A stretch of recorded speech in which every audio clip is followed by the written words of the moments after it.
Good morning. आज सोचा कि चलो भारत के संविधान पे कुछ बातें करते हैं। बहुत से सारे फंक्शन में या जो पॉलिटिकल शोभा वगैरह होती है वहाँ पे आप लोगों ने स्टेज पे संविधान की 5वीं अनुसूची और संविधान की 6ठी अनुसूची के बारे में सुना होगा। तो इसके बारे में थोड़ा हमारे नौजवान जो साथी है, हमारे नए एडवोकेट्स है, उनको थोड़ी जानकारी मिले। वैसे तो हर लोगों को जानकारी होती ही है, लेकिन हम शायद डीप में स्टडी नहीं करते।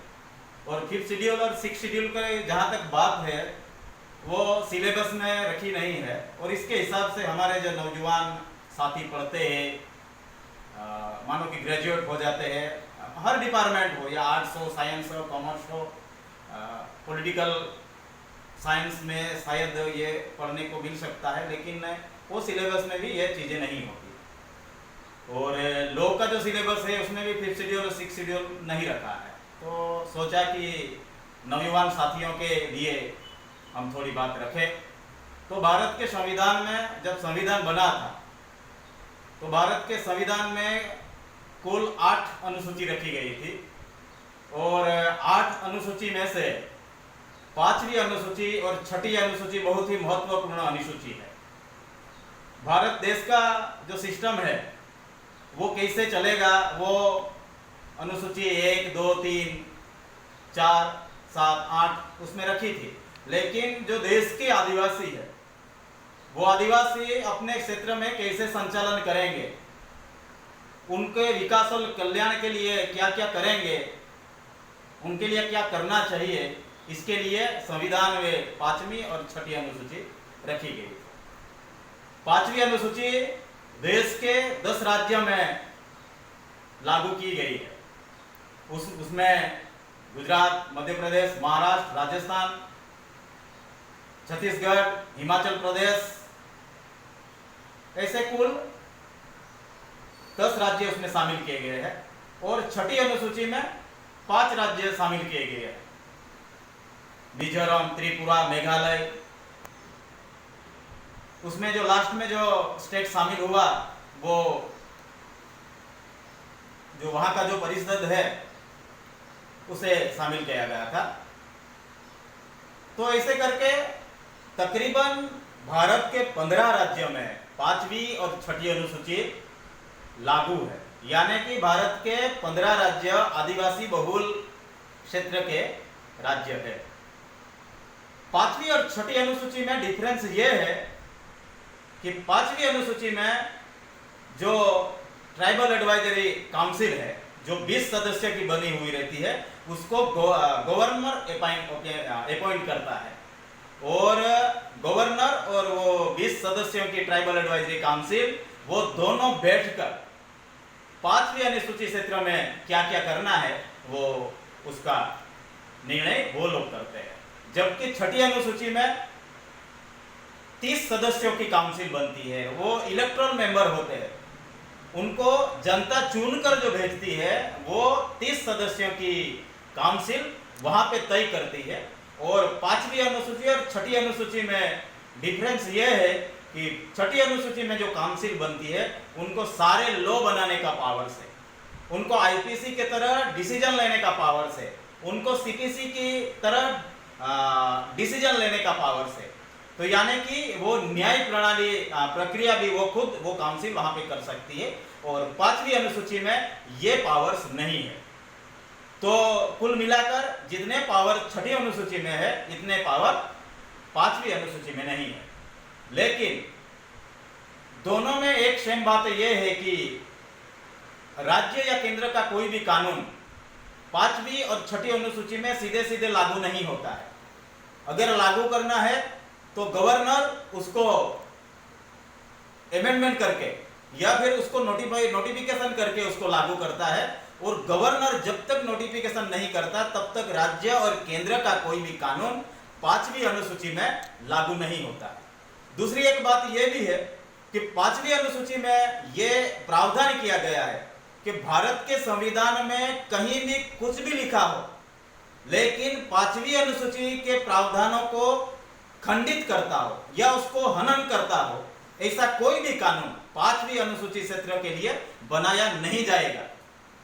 तो 5वीं अनुसूची में जो प्रावधान है उसके मुताबिक ही नीति नियम 5वीं अनुसूची क्षेत्र के लिए बनाए जा सकते हैं। हम इसको समझने के लिए अगर इतिहास की तरफ देखेंगे, वो अगले वीडियो में हम इतिहास की बात करेंगे कि अंग्रेज शासन था तब 1870 में जो शेड्यूल ट्रैक्ट लागू किया, 1874 में डिस्ट्रिक्ट शेड्यूल एरिया कैसे लागू किया, कैसे एक्ट पास हुआ, उसकी पीछे वजह क्या थी, और उसी को ही भारत का संविधान बनता था, तो उसी को ही भारत के संविधान में 5वीं और 6ठी अनुसूची के तौर पर कैसे लिया गया, वो अगले वीडियो में हम डिटेल में बात करेंगे।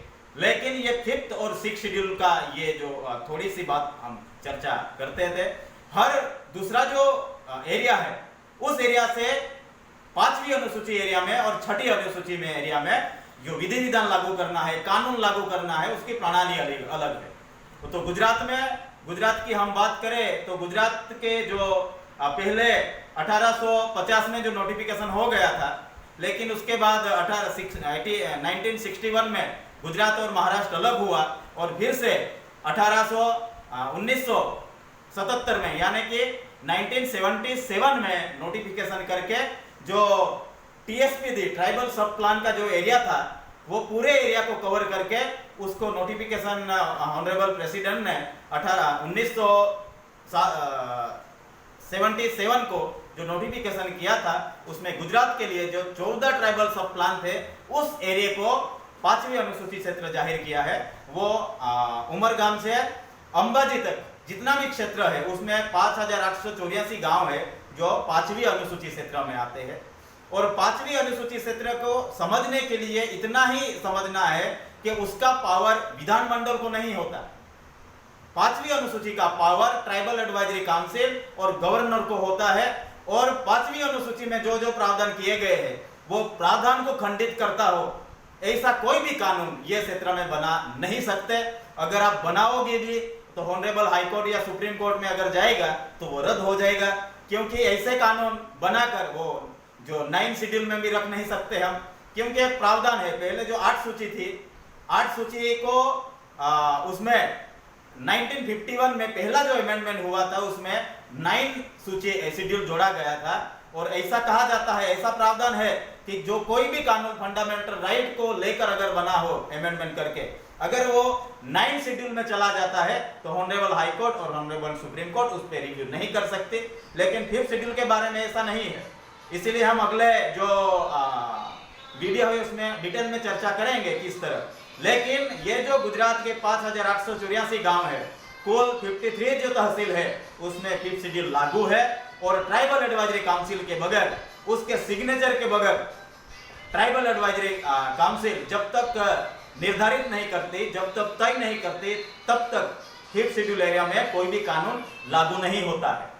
तो हमारे युवाओं को हम इतना ही कहना चाहते हैं, 5th शेड्यूल पढ़ो, 5th शेड्यूल के क्या क्या प्रावधान है और जो कानून आ रहे हैं वो 5th शेड्यूल के प्रावधान के मुताबिक है या नहीं है, या उसको खंडित करते हैं। अगर 5th शेड्यूल के जो जो प्रावधान है उसकी जमीन को लेकर, उसके खनिज संसाधन को लेकर, उसके क्षेत्रों को लेकर, उसके विकास के लेकर, उसकी रूढ़ि और परंपरा को लेकर, ये सारे प्रावधान 5th शेड्यूल में है।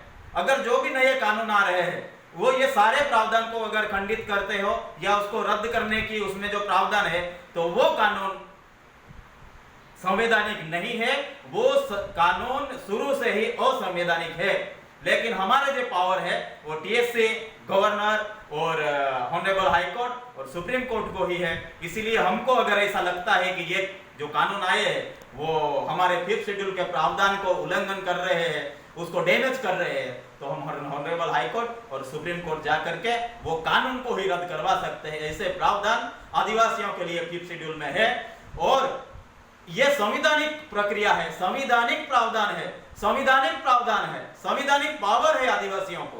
तो युवाओं से हम अपील करना चाहते हैं कि अभी जो हम लड़ाई लड़ेंगे आगे, वो लड़ाई सिर्फ कानूनी लड़ाई लड़नी होगी, वो लड़ाई सिर्फ संवैधानिक लड़ाई लड़नी होगी, क्योंकि दूसरा जो शॉर्टकट है उसमें हमारा समाज भी डैमेज होता है, हमारा देश भी डैमेज होता है। ऐसा हमें करना ही नहीं है।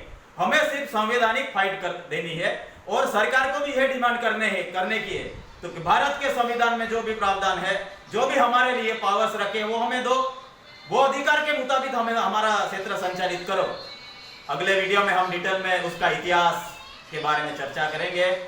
सभी लोग इसे ध्यानपूर्वक से देकर युवा उसके बारे में सोचे और जो हमारे नेता है, आप नेता बनना चाहते हो या जो भी नेता बन गए हैं उनको 5th शेड्यूल पढ़कर नेताओं के साथ चर्चा, उसके साथ संवाद करो, क्योंकि आज़ादी का बहुत वक्त गुजर गया है और समाज फिर भी अगर 5th शेड्यूल का प्रावधान के मुताबिक उसके अधिकार नहीं ले रहा है तो हम सब के लिए ये चिंता का विषय है।